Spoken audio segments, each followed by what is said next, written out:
Bendecimos el nombre de nuestro Señor Jesús, le damos gracias al Eterno por su presencia, por su providencia. Le damos gracias al Señor por darnos la oportunidad de involucrarnos en este nuevo desafío que hemos denominado Vistiendo la Gloria de Dios. Ya tuvimos oportunidad de hacer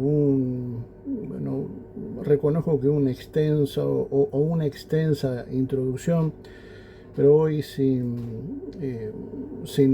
mayores excusas vamos a iniciar este trabajo, insisto, mancomunado que estamos haciendo, que tiene que ver en función de la introducción que hicimos el día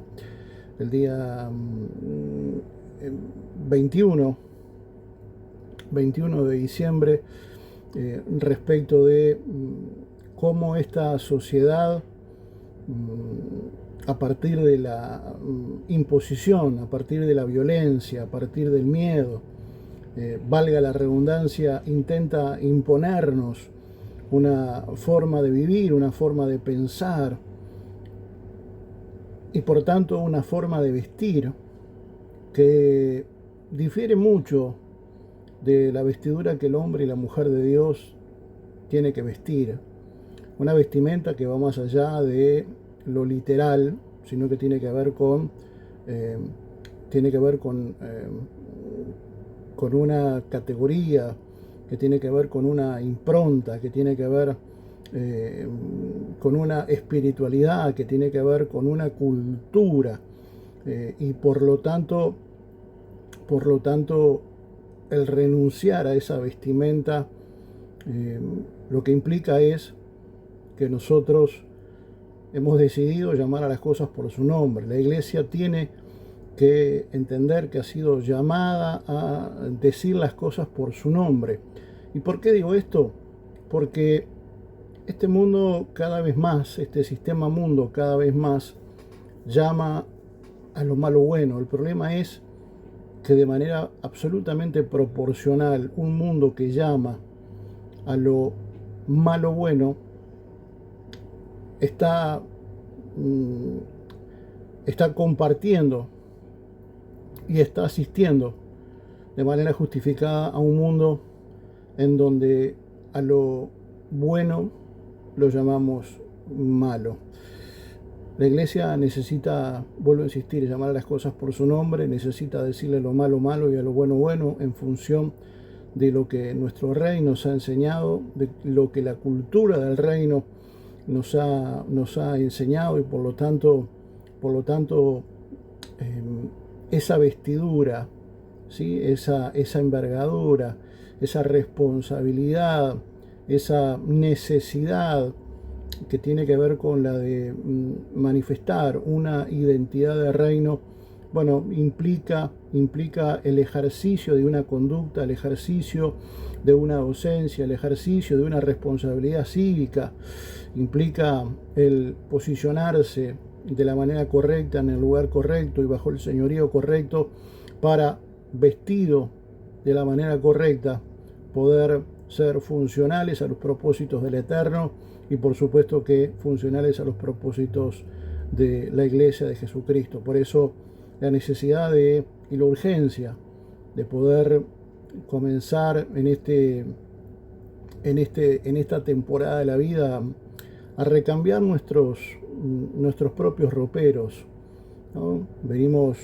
Hace poco asistimos a una temporada en donde comenzamos a guardar toda la ropa de invierno, ¿verdad? Y dejamos a mano la vestimenta propia de la estación que nos toca vivir. Al menos aquí definitivamente el calor se hizo presente, por lo tanto hay un recambio de vestimentas. Y yo entiendo que también a nivel espiritual la Iglesia hoy necesita hacer un recambio, entender de que hay vestiduras viejas que necesitan ser cambiadas, que necesitan ser mudadas, que necesitan ser archivadas, porque no son funcionales a los tiempos presentes. No nos van a aportar nada bueno, todo lo contrario. sino que el vestir de la manera correcta, y eso implica el ser revestidos de la gloria de Dios, es la única que nos va a capacitar para poder transicionar esta temporada y hacerlo de la manera correcta. Cada vez que recordamos a nuestro Mesías lo hacemos de una manera superlativa, por una cuestión de antonomasia, por una cuestión ontológica. Uno no puede más que reverenciar su nombre, no puede más que glorificar su nombre, porque en su nombre se sustentan todas las cosas. En su señorío todo es por Él y para Él, es en Él en donde todo tiene sentido, todo se sustenta, todo se sostiene, todo se soporta. Por lo tanto, el nombre de nuestro Señor Yehoshua para nosotros es absolutamente superlativo, pero una de las razones prácticas, no menor, obviamente, por las cuales para nosotros es superlativo, es porque el ser humano, cuando tuvo la responsabilidad de decidir y cuando fue permeado por una naturaleza propia de este sistema mundo, cuando es permeado por ese sistema y por las influencias de ese sistema, tiende a caer, tiende a cometer el error, tiende a equivocarse, tiende a darle la espalda a Dios. Por eso la necesidad diaria de revestirnos de esta gloria, que también implica el revestirnos de toda su armadura, para que a la hora de enfrentarnos de manera diaria, cotidiana, a este sistema mundo, podamos hacerlo de una manera valiente, violenta, confrontativa, y decirle que no, ¿verdad?, a esa moralidad, por no decir inmoralidad, que intenta imponerse en los actos más cotidianos de nuestra vida, y de esa manera ir tomando territorios en nuestro ser para, desde adentro, como si fuera un caballo de Troya, como si fuera un virus troyano, comenzar a derribar las fortalezas interiores, a sabiendas de que es solo cuestión de tiempo para que yo comience a congraciarme con el sistema mundo y termine como el mundo, llamando a lo malo bueno y a lo bueno malo. Por lo tanto, el hacer memoria de nuestro Señor Jesucristo es una responsabilidad no solamente individual, sino que es una responsabilidad diaria, porque uno de los, para nosotros sin lugar a dudas, de los méritos más superlativos tiene que ver con el de habernos reconciliado de nuestro error, por medio de su sacrificio, habernos reconciliado para con nuestro Abba, para con nuestro Dios, para con nuestro Hashem, para con nuestro Elohim. El libro de Romanos, en el capítulo 3, a partir del versículo 23, nos va a ayudar en este momento a, ser de fundamento bíblico para poder avanzar en este compartir que insistimos. Y en esta primer parte, el día 21, tuvimos una introducción, hemos denominado Vistiendo la Gloria de Dios. Y decíamos entonces, libro de Romanos, capítulo 3, versículo 23 en adelante, un texto por demás conocido, y yo creo que debe de ser por demás repasado, por la virtud que esconde. Hay una descripción de la realidad que vivimos, que vivió la humanidad, y hay una memoria de la virtud del sacrificio de nuestro Mesías y lo que significó para nosotros esa virtud.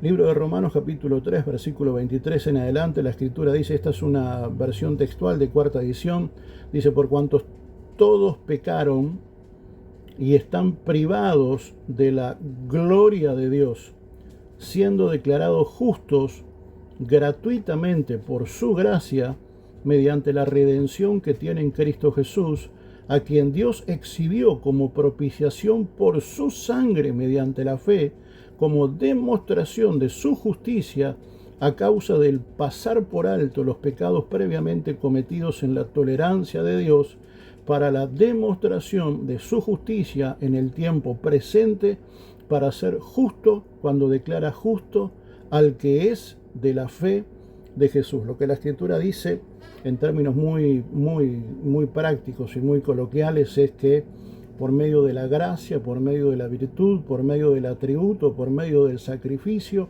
por medio de la fe en Cristo Jesús, quien se sacrificó por amor a nosotros, fuimos reconciliados para con nuestro Dios, y por mérito de Cristo y por gracia de nuestro Señor y Yeshua, nosotros fuimos restituidos, fuimos reconciliados de una gloria que este texto que acabamos de compartir dice desde su génesis que fuimos todos nosotros privados de la gloria de Dios. Seguramente a lo largo de estos distintos compartir que vayamos a tener, vayamos deteniéndonos en algunos atributos, en algunas generalidades que, bueno, no hacen al tema cabalmente, pero entiendo que son algunos anexos que son buenos destacar, y creo que siempre nos dejan un aporte, y seguramente yo recaiga en este tipo de comentarios de manera seguida. Y siempre me gusta a mí generar preguntas que me las hago yo, como cualquier humilde mortal, y creo que es muy válido que vos también te las puedas formular también como un humilde mortal, en esta necesidad de hacer saber y sentir a aquellos que nos ven y que invierten su tiempo en que uno no deja de ser igual que ellos. Uno llora, ríe, uno se alegra, sufre. En definitiva, todos somos una expresión de vida, que tenemos la responsabilidad no de respirar, sino de vivir, y eso tiene que ver con la de ser funcionales a los propósitos de Dios. Una cosa es respirar y otra cosa es vivir, ¿no? Cuando dice la Escritura, y fue el hombre un ser viviente, no se refiere a que el hombre comenzó a respirar, a que su corazón comenzó a latir, a que sus órganos comenzaron a funcionar, a que el corazón comenzó a bombear sangre, a que el cerebro, las células del cerebro comenzaran a tener esos procesos sinápticos. No, a que el hombre fuera al baño a hacer sus necesidades fisiológicas. No está hablando de eso. Lo que está hablando es de que el hombre se concibió como una expresión propiamente de vida, cabalmente de vida, a partir del haber recibido un propósito para el cual fuimos animados a vivir. El problema es cuando nosotros nos desanimamos, por la razón que sea, de vivir en ese propósito, porque tenemos una batería enorme de excusas y de circunstancias, muchas de ellas probablemente válidas a la hora de tomar en cuenta, pero no pueden ser válidas a la hora de ser funcionales a ese propósito, porque si Dios es el que llama, capacita, porque si tenemos un Dios que es todopoderoso, si hablamos de un gran yo soy, que no tiene principio, no tiene fin, aquel que lo vence todo en todo, aquel que todo lo puede, aquel en quien se sustenta todo, bueno, es imposible a partir de todos esos atributos llegar a pensar que porque yo soy un humilde mortal, soy una conexión entre el cielo y la tierra, yo no puedo estar a la altura. Y es que tampoco me cabe, tampoco debe de caberte el hecho de asumirnos que somos una conjunción entre el cielo y la tierra, porque repasemos, cuando lo vamos a leer un poco más adelante, pero bueno, como tengo no sé si sana costumbre o mala costumbre, tiendo a spoilear varios conceptos que después desarrollamos. Cuando dice la Escritura, ¿no?, hagamos al ser humano, ¿no?, hay una concepción generalizada de que es la Trinidad, ¿verdad? Sentada en una suerte de rueda, en una mesa redonda, poniéndose de acuerdo respecto de hacer al hombre, crear al hombre primero y después crearlo a su imagen y a su semejanza.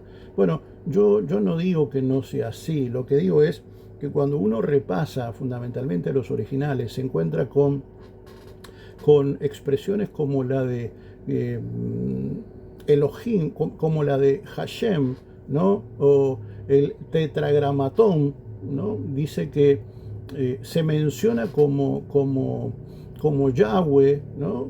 Como el tetragramatón, eh, y dice la escritura que eh, él se pone de acuerdo con la tierra, pero convengamos en algo. En ese mismo versículo aparecen dos expresiones, dos atributos del nombre de Dios. Uno es Hashem y el otro es Elohim, ¿no? Elohim, y de aquí seguramente venga ese preconcepto de reunión de dioses, de esa mesa redonda en donde la Trinidad se pone de acuerdo, porque hay un preconcepto de que Elohim es una expresión plural, por lo tanto, implica la palabra dioses. Y bueno, es allí en donde buena parte del común denominador de los cristianos asume que es una suerte de mesa redonda en donde la Trinidad se pone de acuerdo. Pero, insisto, hay allí la participación de dos expresiones, de dos atributos de la divinidad de nuestro Dios, que es, por un lado tenemos a Hashem, que es la expresión de la misericordia, en términos muy generales tal vez, pero es la expresión de la misericordia. ¿Y por qué es importante entender que el nombre que aparece allí es Hashem, es el tetragramatón? ¿Por qué representa la misericordia? Porque definitivamente cada vez que se relaciona el Creador con el hombre, el común denominador o el hilo de conexión es sí, solo sí, la misericordia. No es la justicia. El atributo que Dios manifiesta para poder visualizar, concebir en su corazón y luego mandatar a la tierra, porque convengamos en que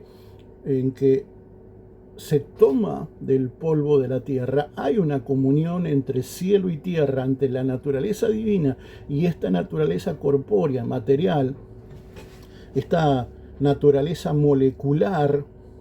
Hay una relación, hay una conexión. Por eso somos un espíritu que tiene un alma en una suerte de corporeidad o de envase de carne, si se me permite, aunque suena bastante deshumanizada, capaz que esa expresión.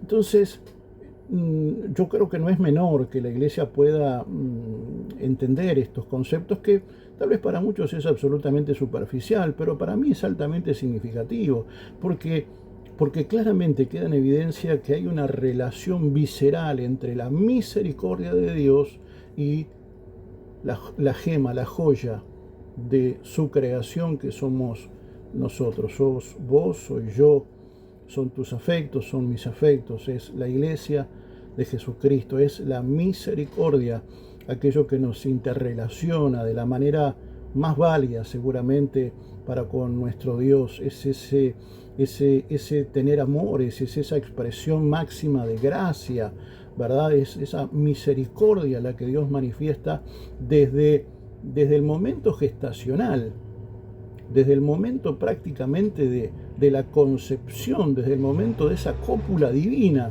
Es la misericordia de Dios. Pero cuando vos terminás de leer en los originales, el primer atributo de Dios que se menciona, el primer nombre de Dios que se menciona es el de Hashem, es el tetragramatón.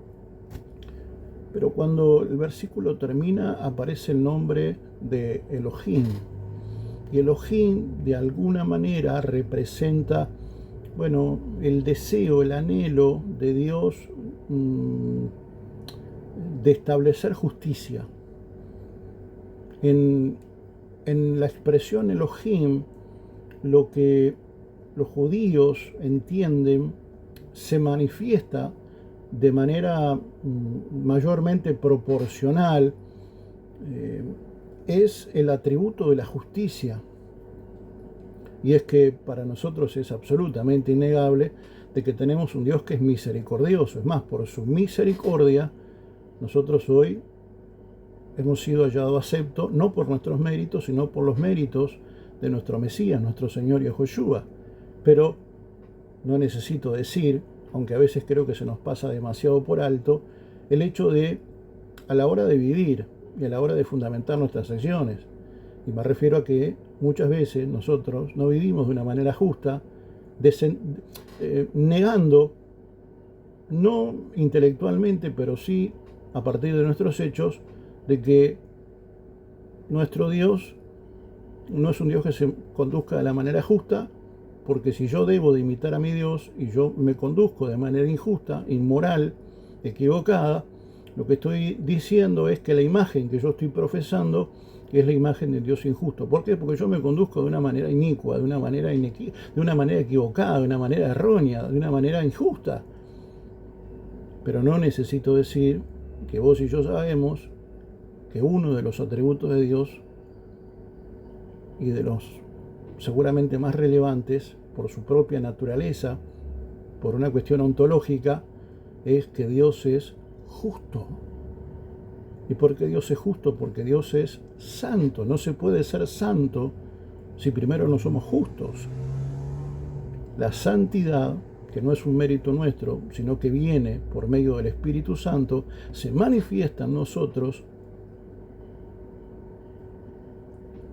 a partir de la justicia de nuestro Dios. Cuando Dios nos haya justos, y acá quiero no meterme mucho porque sin duda yo tengo una enorme facilidad para deslizarme en otros campos del conocimiento y no quiero hacerlo. Pero cuando nuestro Dios nos concibe a la humanidad, concibe al hombre, concibe a la mujer, y quiero repetir esto, ¿no? Concibe al hombre y concibe a la mujer, ¿no? Y nos hace seres vivientes, y lo digo por tercera vez, concibe al hombre, concibe a la mujer, porque no hay otra cosa, porque si quieren hablar de género, de ideologías de género, que implica la perversión de la autopercepción, bueno, es gente que tiene serios problemas. Es gente que está pasando por un muy mal momento psicológico, psiquiátrico ya. Es gente que está muy nublada en su entendimiento y que maneja un grado de perversión moral, interior, fuera de borda. Es inconcebible. Yo cuando asisto a esta banalidad, cuando yo asisto a expresiones execrables, que yo las considero execrables, pero hay conceptos y cuestiones que me parecen tan infantiles, ¿no? Yo me asombra, no he perdido mi capacidad de asombro, el nivel de idiotización que los humanos podemos llegar a manifestar y defender con argumentos insostenibles, argumentos absolutamente paradójicos, traídos de los pelos, en una necesidad de seguir gestando ámbitos de división, que lejos de construir civilización, que lejos de construir sociedades sólidas, bueno, al único que apuntan es a deconstruir. Y cuando uno deconstruye, destruye. Entonces, estamos asistiendo a un mundo que está intentando destruir nuestros valores, bueno, y hoy más que nunca, es cierto que hay un enorme conflicto, no hoy, ya es milenario esto, pero de alguna manera el avance y el desarrollo de una cantidad de elementos que hacen también a lo cultural, a lo societario, a lo tecnológico, a la masificación, a la globalización, hacen que no solamente hoy esté en la palestra pública, una vez más el tema Israel, el tema Irán, el tema Cisjordania, el tema Siria, bueno, y todo el mundo musulmán, una cultura musulmana que está invadiendo a Europa, está conquistando a Europa. Es una Europa que ha sido cooptada por el islamismo, y yo he sido muy enfático y he tomado mucha posición en ese sentido a partir de mis redes sociales.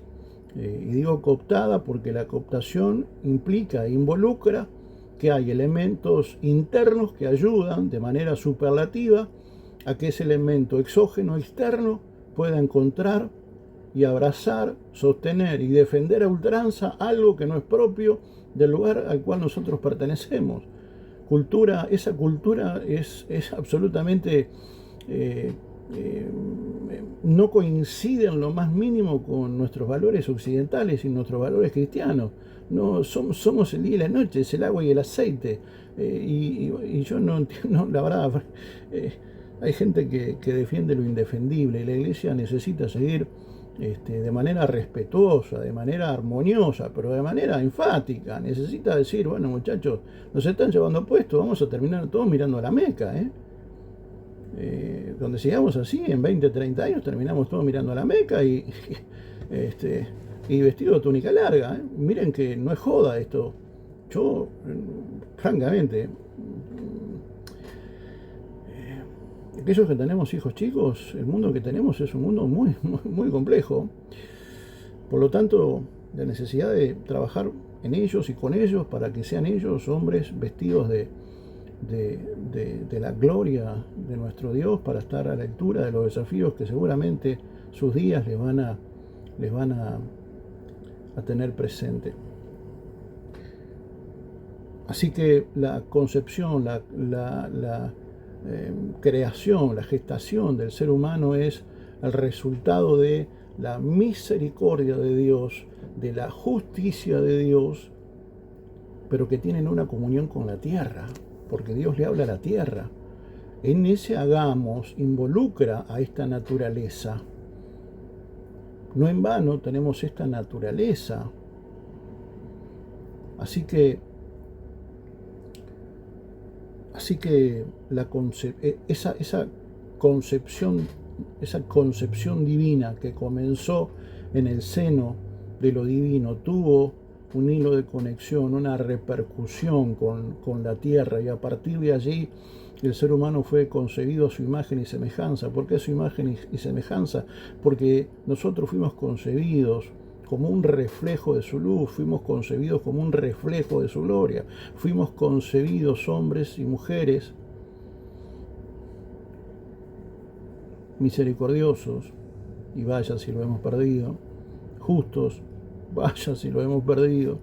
Por lo tanto, yo necesito decir que hemos perdido evidentemente su imagen, hemos perdido evidentemente su semejanza, al punto de que compartimos en el libro de Romanos que también perdimos su gloria, ¿no? Repito este primer versículo, este capítulo 3, versículo 23, por cuanto todos pecaron y están privados, han sido destituidos de la gloria de Dios, siendo declarados justos. Ahora, por más de que de alguna manera uno puede llegar a interpretar que aquí involucra la salvación, no habla de salvación, no dice fueron destituidos de la presencia de Dios, no dice perdieron su salvación, no dice que se perdió la salvación, lo que dice es que fuimos destituidos de la gloria. Perdimos la salvación entonces, fuimos destituidos de la salvación entonces. Bueno, de alguna manera sí, por no decir de todas las maneras. ¿Por qué? Porque el reflejo de la gloria de nuestro Abba es el Hijo. El Hijo es la gloria del Padre. El Hijo es nuestro Señor Yehoshua, es la gloria de nuestro Dios. Por lo tanto, era necesario que el Señor encontrara un interlocutor una vez más glorioso, que viniera con su imagen, con su semejanza, se hiciera carne, el Verbo se hiciera carne, transicionara en todo lo que Él transicionó para ser crucificado, para ser asesinado, para derramar su sangre, para que, como dice, aquí dice, a quien Dios exhibió como propiciación por su sangre mediante la fe, para que su sangre fuera derramada, para que por medio de esa propiciación nosotros tuviéramos una vez más acceso a recuperar esa imagen y esa semejanza que tuvo un precio de sangre, que lo que hizo fue conectarnos con el Padre. Ahora, vuelvo a insistir, fuimos destituidos, aquí dice que fuimos destituidos de la gloria, no dice que fuimos destituidos de su presencia ni de la salvación. Sin embargo, claramente estos pasajes, este texto, este relato, evidencia que el haber sido destituidos de la gloria de Dios implica el haber perdido los atributos divinos. El tema es que Dios no puede ver a alguien ni reconocer como propio a alguien a quien no tiene su propia naturaleza. Pero ¿cómo yo voy a tener la naturaleza de Dios? Sí, nosotros somos el reflejo de la luz de Dios. El problema es que perdimos esa luz. Pero el Señor, para poder recuperarnos, tuvo que enviar una nueva imagen, una nueva semejanza, ¿verdad? Que fue la de nuestro Señor Jesucristo, la de su Hijo. Él tuvo que venir aquí, hecho hombre, hecho carne, para vivir todo lo que vivió, para sufrir lo que sufrió, para ser asesinado, para derramar su sangre como gesto de propiciación por medio de su sangre, reconciliarnos, para volver a recuperar su imagen, su semejanza y su gloria. Y en su gloria, su salvación.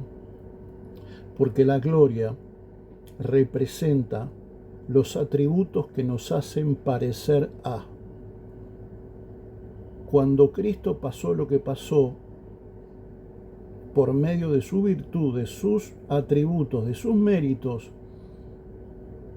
por eso Cristo dijo, la gloria que tú me diste, yo se las he dado. Padre, la gloria que tú me diste, yo se las he dado. ¿Qué gloria? La gloria de su imagen y su semejanza. Cristo era la imagen y la semejanza de Dios. Cristo es la gloria del Padre. En Cristo estaban todos los atributos de Dios. De hecho, hay muchos que dicen, pero Dios es un ser incorpóreo. De hecho, entiendo, ¿no? Porque la Escritura dice en infinidad de textos que Dios no puede ser visto, Dios no puede ser conocido. Sin embargo, el propio Cristo dijo, y simplemente lo dejo como un dato, como una suerte de anécdota, como una efeméride, ¿no? Cristo dijo, el que me ha visto a mí, ha visto al Padre. Yo pregunto, aquellos que somos hijos y que hemos tenido la oportunidad de conocer a nuestros padres grandes, ¿no tenemos buena relación en el sentido de nos parecemos a papá, nos parecemos a mamá, nos parecemos al abuelo, a la abuela, el pelo de mamá, los ojos de papá, el cutis de mamá, el poco pelo arriba de papá? De repente, cuando alcanzamos determinada edad, comenzamos a evidenciar cosas que nuestros padres también evidenciaron cuando tenían esa edad. más o menos. Tenemos la altura de papá, tenemos el carácter de... ¿Y por qué pasa eso? Y porque no venimos de un repollo. Porque aquello de que venimos de Francia en una baguette es mentira. No nos trajo una cigüeña, sino la mía se murió parapléjica. Pobrecita, la tuvieron y después me dejó a mí y tuvo que la tuvieron que certificar de por vida, pobre. No venimos de un repollo. Ahora, si nosotros nos parecemos a... Bueno, sería por lo menos lógico, creer que si vimos al Hijo, también vimos al Padre. Y no solamente en santidad, no solamente en carácter, también en forma. Lo dejo como anecdótico. Lo dejo como anecdótico. Libro de Romanos, capítulo 3, versículo 23 al 26, decíamos entonces que fuimos destituidos de la gloria de Dios. Y vimos que la gloria de Dios también implica la salvación, la gloria de Dios implica también la presencia de Dios, la gloria de Dios también implica la vida eterna. ¿Por qué? Porque el Padre no puede ver ni aceptar a algo o a alguien que no tiene sus mismos atributos. Ahora, nosotros perdimos sus atributos. Por eso tuvo que venir nuestro Mesías para por medio de su sacrificio, por medio de la propiciación, decía el texto que leíamos, la propiciación por su sangre, mediante la fe, que el Señor nos mira a nosotros. Cada vez que el Señor te mira a vos, me mira a mí, no nos ve a nosotros, nos ve por medio de Cristo. Y esto lo compartimos ayer y seguramente lo compartamos porque forma parte de lo que queremos compartir más adelante. Y vuelvo a spoilearme, no tengo ningún problema. Cuando Moisés quiere ver la gloria de Dios, el Señor lo lleva a la roca es Cristo. Ahora, no lo deja allí arriba de la roca, no lo deja allí. Sin embargo, dice que hay una hendidura, él lo pone en una hendidura de la roca. La roca es un tipo de Cristo y la hendidura es tipo de la casa de Cristo. El Padre nos ve a partir de Cristo, a través de Cristo, porque a su vez dijo que lo tuvo que tapar. ¿Quién nos tuvo que tapar? Cristo. Porque el Padre nos ve a través de Cristo.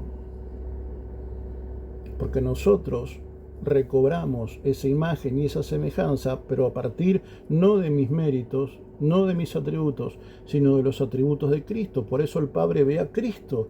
Por eso el único intermediario entre Dios y los hombres se llama Yehoshua, o Yeshua, como le dicen muchos, capaz que la mayoría de el mundo, raíces hebreas, incluso aún he escuchado a la mayoría de los judíos que he escuchado, le dicen Yeshua, no Yehoshua. Yo tengo un referente en ese sentido, y él manifiesta y argumenta con elementos muy sólidos que lo correcto es decir Yehoshua. Entonces yo lo adopté, y como entendí que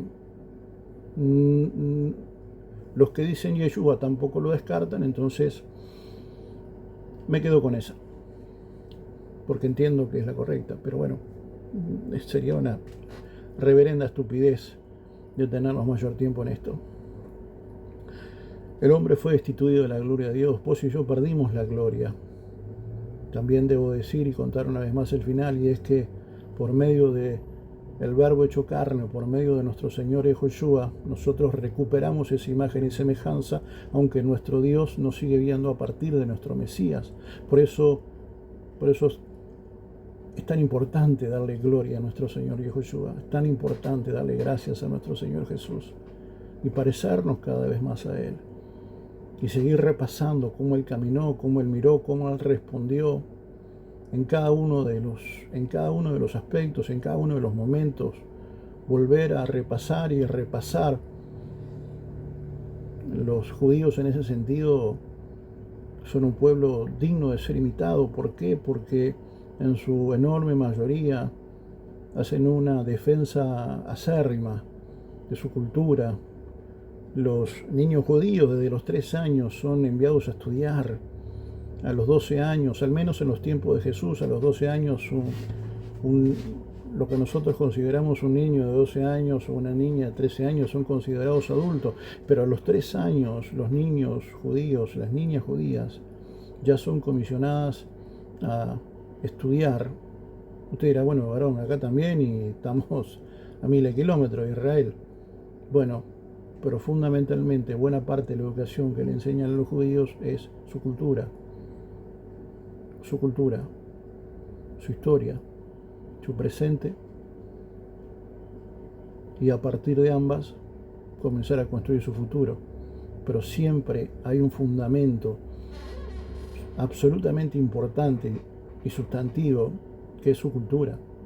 Un pueblo que olvida su cultura es un pueblo que no tiene identidad. Es un pueblo que vive de ojos vendados, es un pueblo que no sabe dónde va, es un pueblo huérfano. Por eso nuestras sociedades hispanoamericanas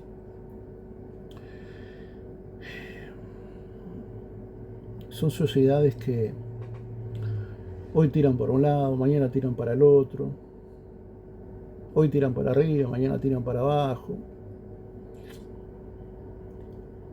Y yo no estoy hablando mal de Hispanoamérica. De hecho, hoy la que sería nuestra madre patria está siendo saqueada moralmente. Saqueada moralmente. España está, y hay que orar mucho por España. Porque por más de que nos hayamos independizado, por más de todo lo que vos quieras, sigue habiendo vínculos con España que van mucho más allá de una mera constitución, de conceptos nacionalistas, de distancias políticas. Hay una enorme relación que va mucho más allá del tiempo, cuando hay vínculos tan fraternos como el de una potencia que, bueno, aquí dejo que califiquen como ustedes quieran, ¿no? Conquista, descubrimiento, bueno, eso lo dejo a criterio personal. Pero cuando vino España acá, se gestó un vínculo que trasciende al tiempo, y muchos de nosotros creemos que porque hace muchos años, ya siglos, que nos independizamos, entre comillas, ¿no? Porque países como el nuestro no se pueden independizar de nada ni de nadie, sino que tenemos una enorme dependencia de todo y de todos.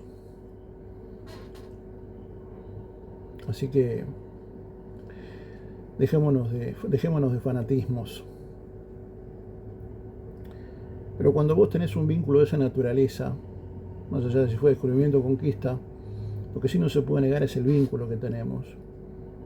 Porque vos podrás llegar a tener una malísima relación con tu madre, una pésima relación con tu padre. El tema es que no deja de serlo. Capaz que hace 100 años que no ves a tu padre, pero no deja de ser tu padre. Y no dejas de venir de él. Y aunque pasaron 100 años, tenés algo de él. Algo de él tenés. ¿Por qué? Porque venís de ahí. Tan sencillo como eso. Varón, nosotros no tenemos nada que ver con España. Ah, no, y el idioma, ¿de dónde lo sacamos? ¿De Marte? ¿Que somos marcianos nosotros?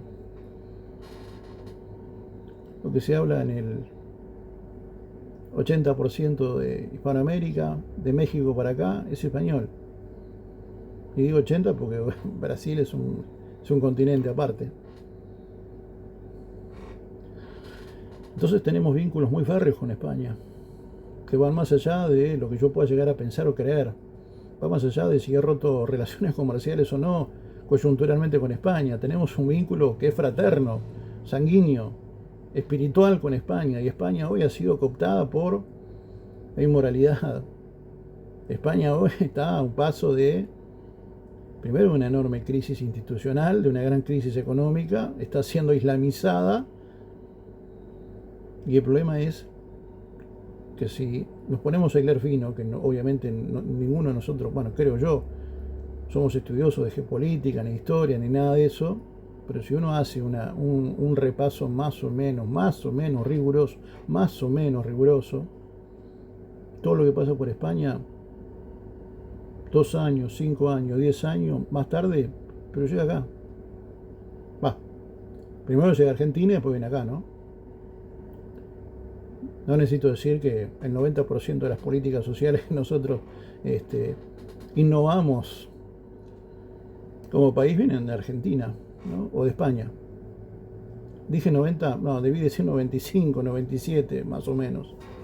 De un lado y del otro, mirá que no me caso con nadie. Yo me casé una vez y ya está. Me casé con mi esposa y se acabó, ya está. No me caso con nadie. Como yo digo normalmente cada vez que tengo oportunidad de hacer opinión, yo no soy ni de derecha ni de izquierda, yo soy de arriba. Pero ¿por qué todo esto? Porque si hay algo o alguien a quien nos tenemos que parecer, es a Cristo. Porque si nosotros no tenemos una relación, decíamos ayer de que cuando en esa necesidad de poder entender la importancia de los hebraísmos, ¿no? Cuando Adán se encontró con Eva, dice que y Adán conoció a Eva, hablábamos de una intimidad, y claramente una intimidad puede llegar a ser de carácter sexual. De hecho, en ese contexto, la palabra intimidad, que es conoció, que es un hebraísmo, implica necesariamente una intimidad sexual. Pero todos sabemos que una intimidad sexual, salvo que sea una relación pasajera, algo que la Iglesia debería evitar y debería enseñar que no es correcto, porque nosotros no estamos llamados a relaciones pasajeras, estamos llamados a establecer vínculos verdaderos. Nosotros no hemos sido llamados a lo efímero, a lo pasajero. Nosotros hemos sido llamados a nuestra propia imagen y semejanza, y nuestro Dios, ¿que es pasajero o eterno? Pregunto. Entonces somos llamados a tener relaciones a naturaleza. Y aquí no me quiero meter tampoco en el tema divorcio sí, divorcio no. No es el tema. Aunque es muy interesante, pero no es el tema. Nos tenemos que parecer a Cristo, porque es la única manera de recuperar esa imagen y semejanza, de ser vistos por Dios a partir de Cristo. Imagínate que vos tenés a alguien delante tuyo y tenés a alguien mayor delante del que está delante tuyo. El mayor de todos, cuando mira hacia acá, no me ve a mí, ve a Cristo. Pero si yo no me parezco a Cristo y estoy, digamos que, corrido en 2 grados, no me va a ver el Señor. O el Señor, peor aún, va a haber iniquidad, va a haber injusticia, va a haber algo que no es ni su imagen ni su semejanza. Pero me corrí 2 grados, varón. No importa, no importa. No importa.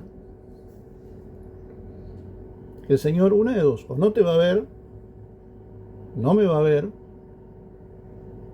o no va a ver ni su imagen ni su semejanza por medio de la propiciación del sacrificio de nuestro Señor. Por lo tanto, cualquiera de las dos cosas es igual a grave error. La humanidad fue destituido por cometer un grave error de la gloria de Dios, de la salvación de Dios, de la intimidad con Dios, porque decíamos que intimidad no pasa por una intimidad sexual, sino que pasa por una intimidad trascendental, es una intimidad que implica todos los aspectos de mi vida. Es un involucrarme de manera absoluta y plena con mi Dios en este caso, que va mucho más allá de tener una relación sexual. Es una intimidad de carácter pleno, absoluto, cabal. Y vayamos encontrando ya algunas primeras definiciones de qué es lo que implica ser revestidos de la gloria de Dios o vestidos de la gloria de Dios. Implica el tener un compromiso. A ver, parafraseando un poco en función del título del título puesto, que es vestido de la gloria, implica ser vestido de una naturaleza, de una divinidad a la que alcanzo sí, solo sí, cuando yo vivo una vida de intimidad con mi Señor. No, pero yo voy a la iglesia los lunes, los viernes y los domingos. Y siempre recuerdo en la iglesia que yo nací, una vez en un mano a mano con el pastor de turno, con el que fue mi primer pastor. Bueno, yo reconozco como mi primer pastor, en realidad mi primer líder, ¿no? Pero al pastor de la congregación, de la cual mi líder también era discípulo, una vez le formulé una pregunta. Yo tenía una interrogante, capaz que muy banal, pero tenía curiosidad al fin. Y le formulé una pregunta y la respuesta fue ¿y? Bueno, y acá lo mismo, ¿y? ¿Qué significa eso? ¿Que sos disciplinado en tu congregar? Bueno, está bien, no es menor, no es menor. Pero intimar con Dios es algo distinto. Vivir una intimidad con Dios va más allá del tiempo, va más allá de las circunstancias, va más allá de si es lindo o feo, si es enero o diciembre, si es de día o de noche, si llueve o hay un sol que raja la tierra, si lloro o si río, si tengo o si no tengo. Trasciende todo porque es pleno, es absoluto, va más allá de toda circunstancia y situación. Es un él y yo todo tiempo. Eso es en la intimidad que Dios quiere. Y esa es la única manera de vestirme de la manera correcta, por no decir vestirme de la gloria de Dios. ¿Qué significa, varón? ¿Que tengo que estar orando 24/7? No. ¿Ayunando 7 días a la semana? No.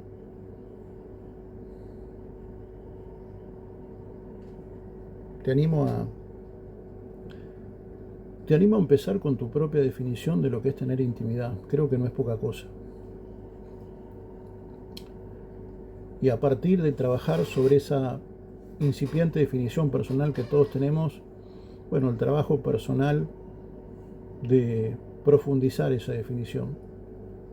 Y en el profundizar esa definición, profundizar esa intimidad. Varón, pero hay algún momento en donde yo alcance la plenitud, y bueno, para eso está la vida. Como todo, como la enorme mayoría de las cosas, la vida es un maravilloso escenario para ir perfeccionándonos en ese sentido también. El ser humano fue destituido de la gloria, fue destituido de la presencia, fue destituido de la imagen y fue destituido de la semejanza, fue destituido de la salvación. Pero por los méritos de nuestro Mesías nosotros hemos sido hallados aceptos y por medio de su sacrificio hoy tenemos un único interlocutor entre Dios y los hombres. Su nombre es Yehoshua. Perdimos la vestimenta, perdimos la gloria. Por eso nos ha involucrado, nos ha desafiado el poder entender cómo vestirme una vez más de esa gloria. Pero varón, si arrancó compartiendo que hemos sido destituidos de esa gloria y arrancó diciendo que ya hemos sido congraciados con Dios por medio del sacrificio, de la propiciación por su sangre mediante la fe, bueno, ya recuperé la gloria. Bueno, no, mi amigo, no. No es tan fácil. No es tan fácil. Porque lo que Cristo hizo fue establecer el modelo a seguir para poder ser beneficiarios, si se me permite la expresión y el concepto, de esa bendición, de esa máxima expresión de gracia. Y tampoco quiero, porque entiendo que da para eso también, ¿no? Salvación sí, salvación se pierde sí, salvación se pierde no. El hecho de que nuestro Mesías nos hubiera congraciado para con nuestro Dios no nos exime de trabajar para no volver a cometer los mismos errores en los cuales seguramente caímos vos y yo, o yo y vos, pero creo que lo correcto es decir primero el otro y después uno, más allá de que los dos la magañamos. Eso, insisto, no significa que yo me quede de brazos cruzados porque ya fui reconciliado, yo no tengo más nada que hacer. Entonces, definitivamente, como es todo mérito de Él, no hay ningún mérito mío, yo no tengo nada que hacer. Bueno, lo cual sería un gravísimo error, porque si decimos siempre que conceptualmente la vida es una expresión de confianza, si yo no vivo de acuerdo a las expectativas de mi Dios, de su propósito, yo voy a estar traicionando su confianza. Y el traicionar la confianza de mi Dios probablemente no me prive necesariamente de la salvación, pero sí me prive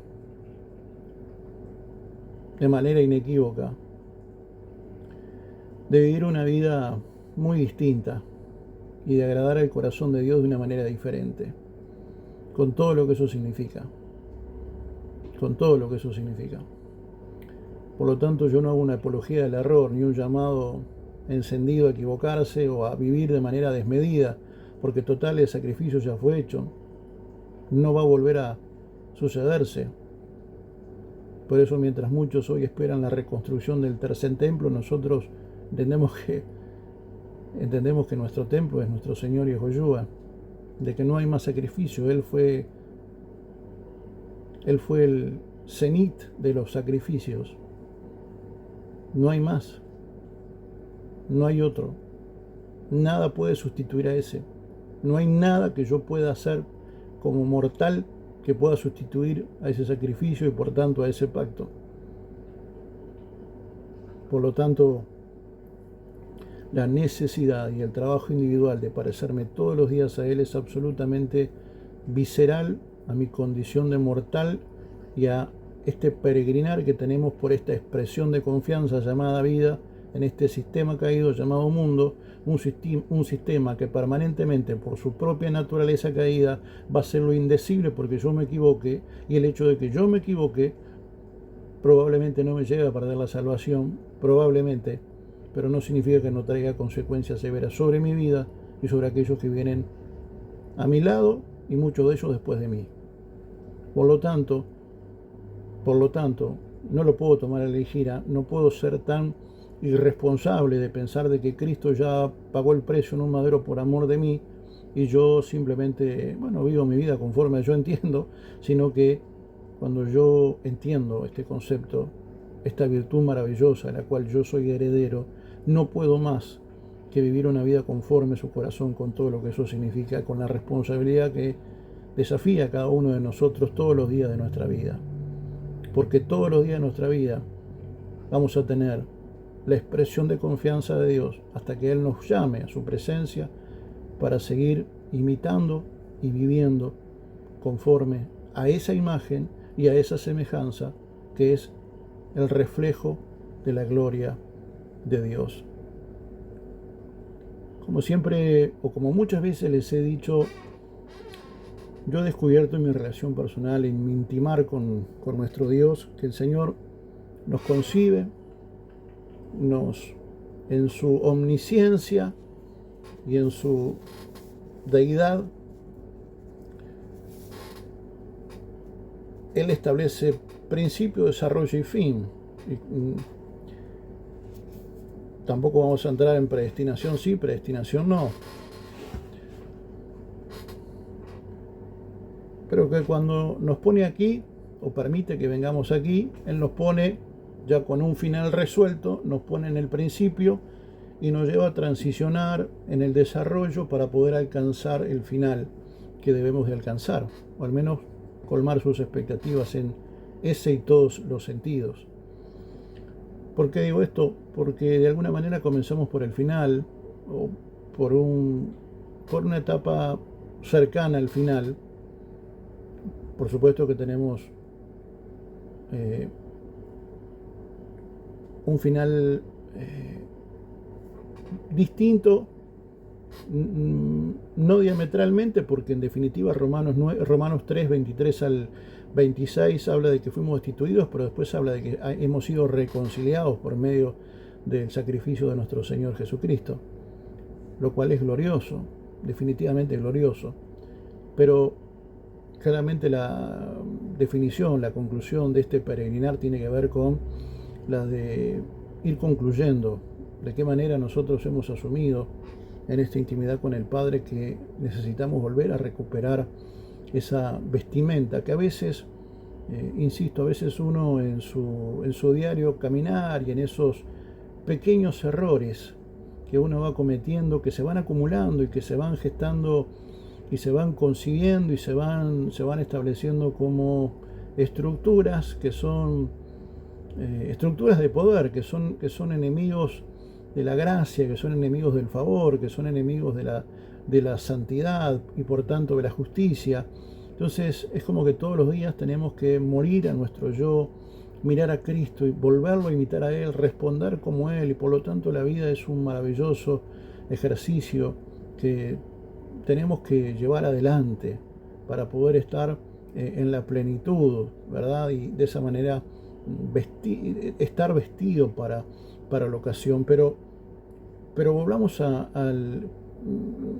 vayamos al Génesis, literalmente vayamos al Génesis, porque quiero comenzar con,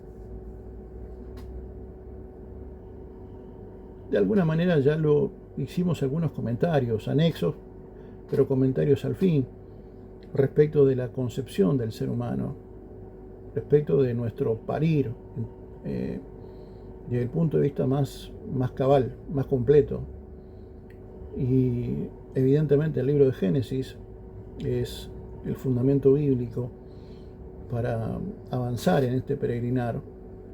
Y quisiera obviamente ir al capítulo 1 del libro de Génesis, en donde se relata buena parte de lo que hemos dicho acerca del hombre. Libro de Génesis, capítulo 1, vamos a adentrarnos en la creación del hombre, versículo 26. Dice, y dijo Elohim, hagamos, esta es una versión textual de cuarta edición, les había dicho, dice, y dijo Elohim, hagamos a un hombre. Es interesante porque aquí la palabra hombre no es ish, ¿no?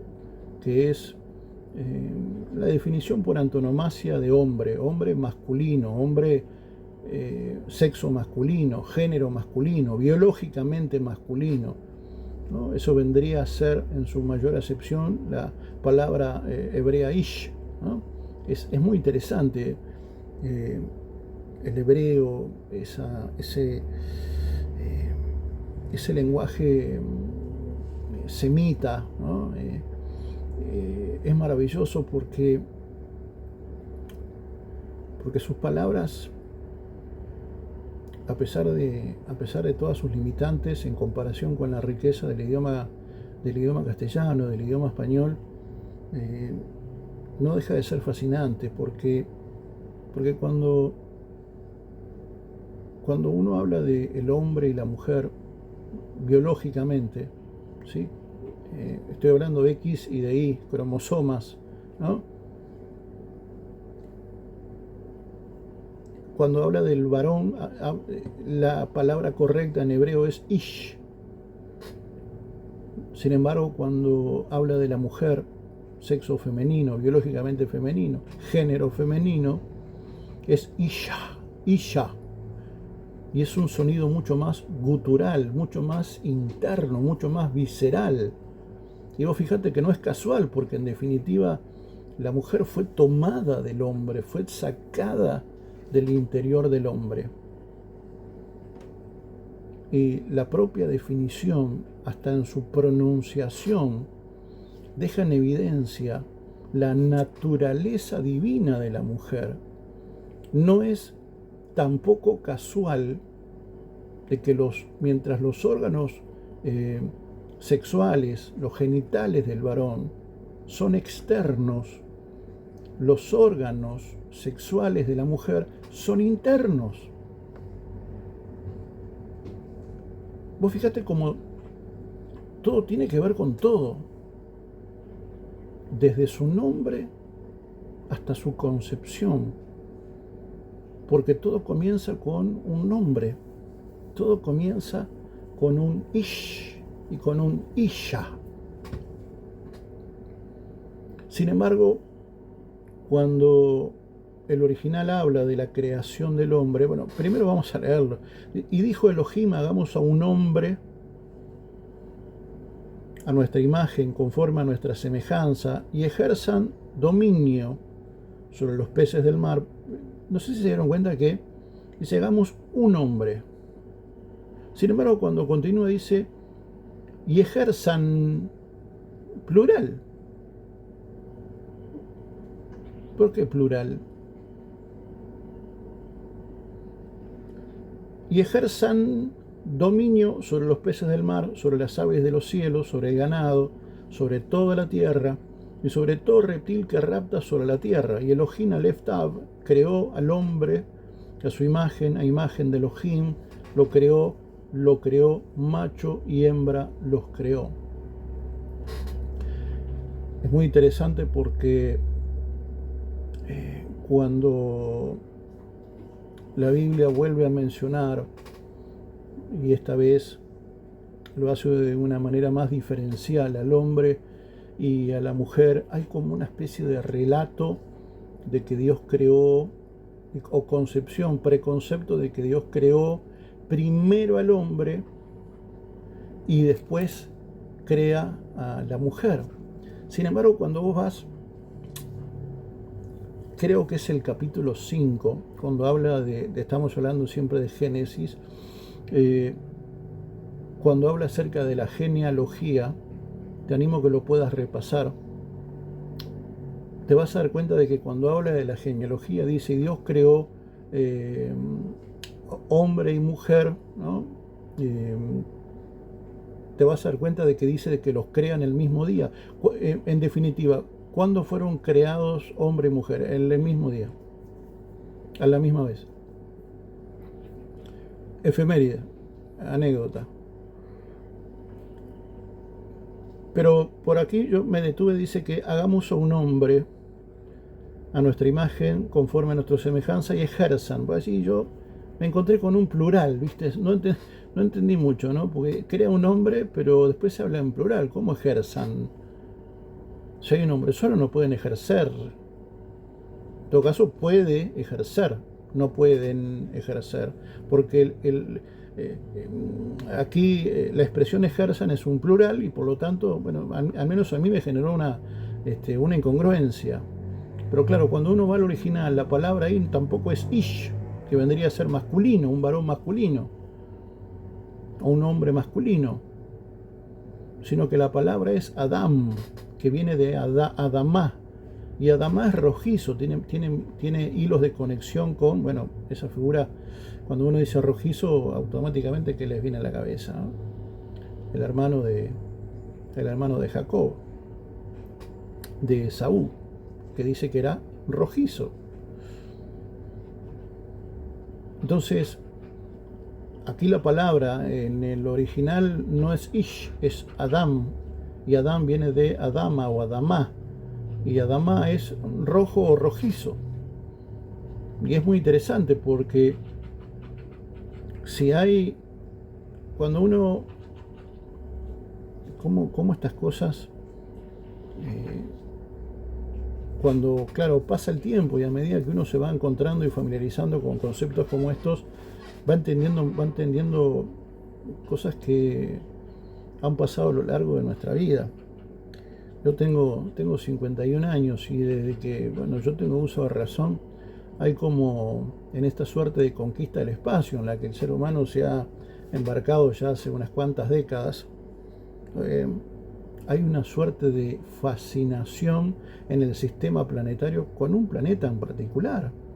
Un planeta particular que nos genera una dualidad de sentimientos, porque eh, ¿qué es Marte?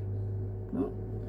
Un planeta que ha sido visto con buenos ojos a la hora de una opción, ¿no? Pensando en un plan B, ¿no? Fíjate, ¿no? Qué mal que está la humanidad, ¿no? Pensando en un plan B, en vez de pensar cambiar culturalmente, ya estamos buscando otros planetas, ¿viste? Es decir, es como que ya destruimos este, entonces tenemos que buscar un plan B. Y no es casual que una de las características más notables es que el suelo de Marte es un suelo rojizo, ¿no? Y de hecho ha sido parte de... Por eso digo de que hay una dualidad de sentimientos encontrados con Marte, porque por un lado ha sido la opción que se manejó, ¿no? Como una opción viable en toda esta locura de plan B, en cuanto al lugar de supervivencia o sobrevivencia, pero por otro lado ha sido motivo de enormes escalofríos, porque también fundamentalmente utilizado mucho por la industria cinematográfica, ¿no? Uno de los grandes temores, bueno, temores no del pasado, sino aún del presente, ¿no? A la que la humanidad se enfrenta, y esa, ¿existe vida fuera del planeta Tierra? Y cuando uno piensa en extraterrestres, uno seguramente una de las primeras expresiones que le vengan a la memoria o a la boca es la expresión marcianos. Ahora, marcianos no vienen de Júpiter, en todo caso vienen de Marte. Entonces es como que Marte nos ha generado a la humanidad una enorme dicotomía en ese sentido, porque por un lado ha sido en algún momento como un plan B para la supervivencia de la humanidad, y por otro lado ha sido motivo de enormes temores frente a la conquista del planeta Tierra por parte de los marcianos, un lugar en donde su suelo es un suelo de una tierra rojiza. Por eso algunos dicen que nosotros venimos de Marte. Bueno, yo qué sé, no sé, que lo descubra otro, no importa. A mí me da lo mismo, no sé a vos, te soy honesto. Yo soy un hombre con propósito, soy un hombre con propósito divino, soy un hombre con propósito eterno, igual que vos. Por lo tanto, la verdad, no me aboca a invertir el más mínimo tiempo, ni lo creo relevante tampoco. Al menos me parece que en esta construcción que hacemos todos los días me parece absolutamente irrelevante. Lo importante es el saber hacia dónde vamos, no necesariamente de dónde venimos. No digo que no sea importante, digo que en esta construcción que uno hace y en esta revisión que uno tiene que hacer de muchas cosas, el si venimos de Marte o no es absolutamente intrascendente, sino que uno tiene que mirar mucho el presente, confrontarse mucho con el presente. Si hay que mirar hacia atrás, en todo caso será para volver a transitar por las sendas antiguas, para de esa manera volver, ¿verdad?, a estar dentro de Yehoshua. Decíamos que a veces nosotros vamos cometiendo algunos pequeños errores, que a veces uno dice, bueno, pero perdimos la salvación, y más allá de no querer entrar, porque entiendo que no es el terreno, ni es el motivo de la convocatoria, salvación sí, salvación no. Lo que sí, yo no puedo dejar de reconocer que si yo voy equivocando mis pasos, si yo voy tomando decisiones que no van en consecuencia, son incongruentes con los principios divinos, bueno, es como que yo me voy desalineando de Dios. Y si yo entiendo, porque nosotros tenemos que partir de máximas, ¿no? De absolutos, no de relativos. Y si yo entiendo como máxima que Dios a mí me ve a partir de la figura de Cristo, entiendo que está el Padre, el Hijo, y después estoy yo, Iglesia de Yehoshua. Entonces Él me ve a través del Hijo. Y si yo me voy corriendo de esa imagen y semejanza, cuando el Padre a mí me vea, una de dos, o no me va a ver, o lo que va a ver es equivocación, es injusticia, es error, es no imagen, y la voy a pasar muy mal. Será arena de otro costal si perdí o no la salvación, pero que la voy a pasar mal, la voy a pasar mal. Que la vamos a pasar mal, la vamos a pasar mal. ¿Por qué? Porque hemos perdido la imagen, porque hemos perdido la semejanza, porque hemos perdido la gloria de Dios y necesitamos volver a recuperar esa gloria divina para poder estar vestidos para la ocasión. Hemos llegado al fin de esta primera parte, de este compartir que hemos denominado Vistiendo la gloria de Dios. Fundamentalmente en estos últimos videos los hemos convidado a que sean solidarios para con nosotros si en algo le hemos sido de beneficio, si hemos aportado algo. Les pedimos simplemente que nos acompañen con un like. Sin duda, cuando vean este video van a ver al final, si es que llegan hasta el final. La mayoría me temo que llega hasta los primeros minutos, pero yo quiero animarte que puedas verlo hasta el final y vas a encontrar allí algunas cuentas para aquellos que quieran apoyarnos, quieran respaldarnos también desde el punto de vista económico, financiero, que puedan hacerlo con absoluta libertad, y desde ya una enorme gratitud por solidarizarse con este ministerio, con este servidor fundamentalmente, que entiende que ha sido concebido para ser edificación de los santos y que no concibe vivir una vida fuera de esos términos. Por lo tanto, quiero expresarte mi afecto, mi amor, y bendecirte, bendecir tu vida, bendecir tu familia, bendecir la obra de tus manos, bendecir tu simiente, bendecir cada uno de tus pasos, y que la gracia de Dios, que la imagen y la semejanza de Dios se establezcan todos los días de tu vida, para que podamos ser, tú y yo, hombres no solamente bendecidos, sino aprobados, vestidos de la gloria de Dios. Parte 1. Dale like si te gustó, suscríbete a nuestro canal, y si tenés la virtud, la bondad, la expresión de gracia de bendecir nuestro ministerio financieramente, definitivamente vamos a estar muy agradecidos. Te mando un gran cariño y nos reencontramos en breve para la segunda parte, luego de la introducción y de esta primera parte de este compartir que hemos denominado Vestidos de la gloria de Dios. Shalom, shalom, iglesia.